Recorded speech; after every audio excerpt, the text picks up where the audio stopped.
Hai semuanya, Assalamualaikum. Kembali lagi di video reaction saya kali ini guys. Oke, mudah-mudahan semuanya sehat selalu. Nah, kali ini saya mau tengok video pembahasan tentang ini ya. Kenapa Indonesia sulit diinvasi negara lain? So, jangan lama-lama lagi. Mari sama tengok video ini. Let's go.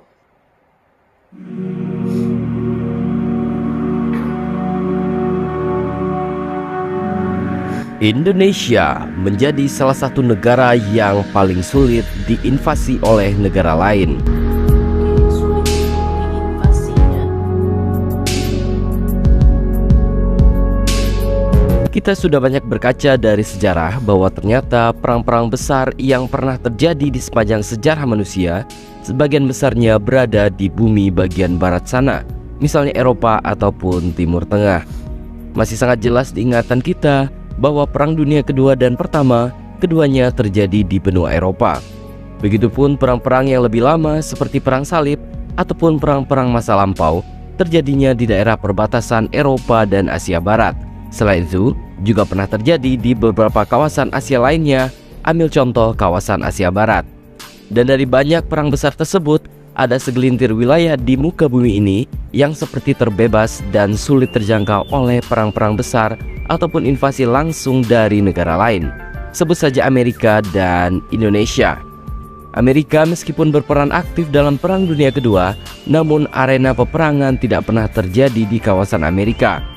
Banyak ahli yang berpendapat hal ini disebabkan oleh Amerika diuntungkan dengan posisi geografisnya yang bisa dibilang terpencil dan hanya diapit oleh dua negara, yakni Meksiko dan Kanada, yang notabene jauh lebih lemah secara kekuatan militer dibandingkan Amerika. Alhasil, rencana serangan apapun yang akan dilancarkan ke Amerika akan cukup sulit dan berbiaya tinggi karena harus menempuh jarak yang jauh dan waktu yang lama. Posisi yang sama tampaknya juga sama dengan kondisi Indonesia. Indonesia adalah negara yang secara geografis terpisah dari negara-negara lain, kecuali Papua Nugini dan Sabah Sarawak.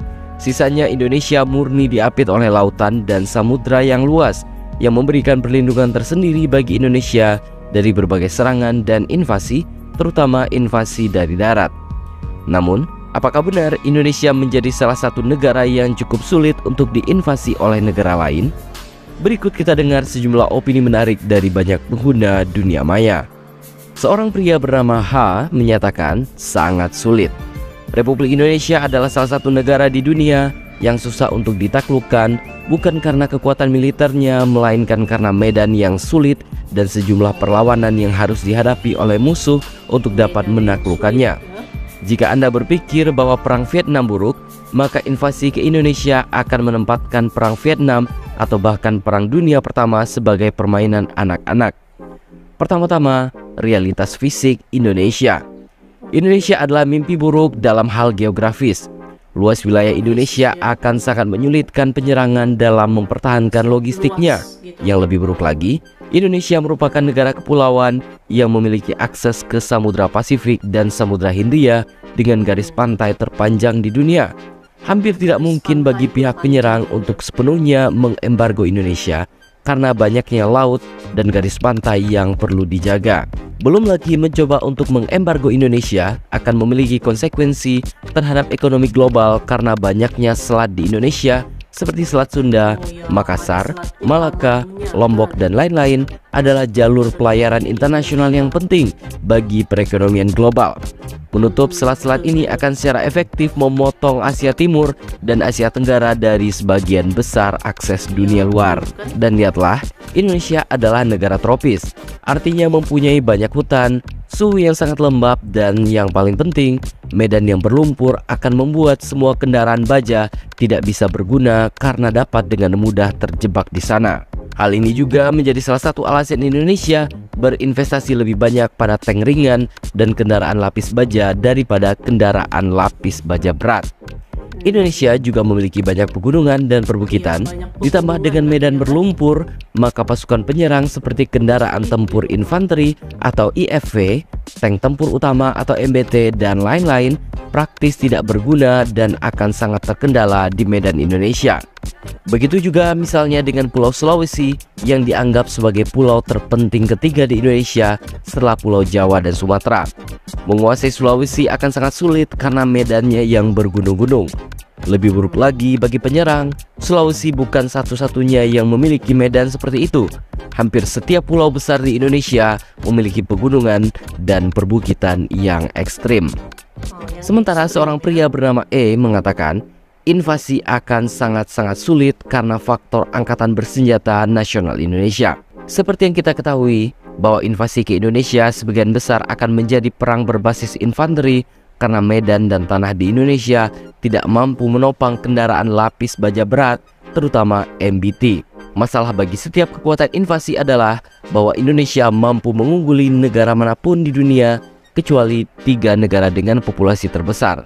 Yang pertama Tiongkok dengan populasi 1,4 miliar, India dengan populasi 1,4 miliar, Amerika Serikat 334 juta jiwa, dan di posisi keempat ada Indonesia dengan populasi 279 juta jiwa.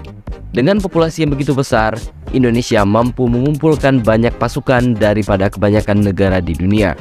Bahkan dengan asumsi bahwa Indonesia hanya berhasil merekrut sekitar 5% saja dari jumlah penduduknya, itu akan tetap menjadi kekuatan militer yang sangat besar dengan jumlah sekitar 13.950.000 personil.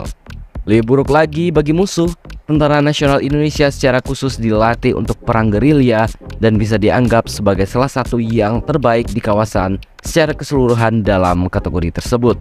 Dengan personil aktif sebanyak 434.410 personil dan personil cadangan sebanyak 400.000 orang, Indonesia masuk di dalam urutan 15 militer kekuatan utama dunia di tahun 2022. Di Asia Tenggara sendiri, Indonesia adalah negara terkuat militernya.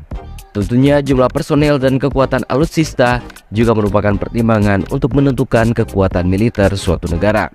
Indonesia adalah negara kepulauan di mana hampir mayoritas perbatasan dengan negara lain adalah lautan. Dan Indonesia mempunyai wilayah zona ekonomi eksklusif di mana Indonesia mempunyai superioritas akses dan hukum atas perbatasan laut tersebut. Dari kedua hal tersebut, Indonesia aman kalau ancamannya datang dari negara-negara Asia Tenggara. Lalu, bagaimana dengan ancaman dari negara besar lainnya? Menurut saya, kemungkinannya juga kecil. Karena politik luar negeri Indonesia yang bebas aktif, Indonesia berusaha untuk menjadi mitra dengan negara manapun dan berusaha mencari teman sebanyak-banyaknya yang menjadikan alasan untuk menginvasi Indonesia semakin kecil. Namun yang perlu diingat adalah potensi untuk terjadinya konflik dengan negara luar pasti tetap ada. Salah satu pemicunya adalah kawasan Laut Natuna dan Kepulauan Natuna yang kaya akan ikan, gas, dan kekayaan alam lainnya, yang tentu saja bisa menjadi incaran negara manapun. Apalagi posisinya yang dekat dengan kawasan Laut Cina Selatan yang banyak menjadi perebutan banyak negara juga menjadi isu yang harus diantisipasi oleh Indonesia.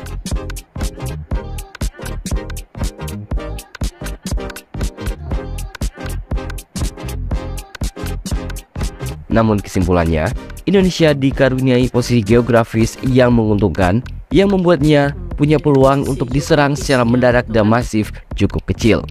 Namun yang lebih penting adalah bagaimana kita menjaga hubungan baik dengan negara manapun dengan tetap berjaga-jaga mempersiapkan kekuatan kita untuk menghadapi berbagai macam ancaman dan kemungkinan yang bisa datang kapan saja. Salah satunya melalui kegiatan bela negara yang tengah digiatkan oleh pemerintah. Jadi, bagaimana menurut pendapat Anda?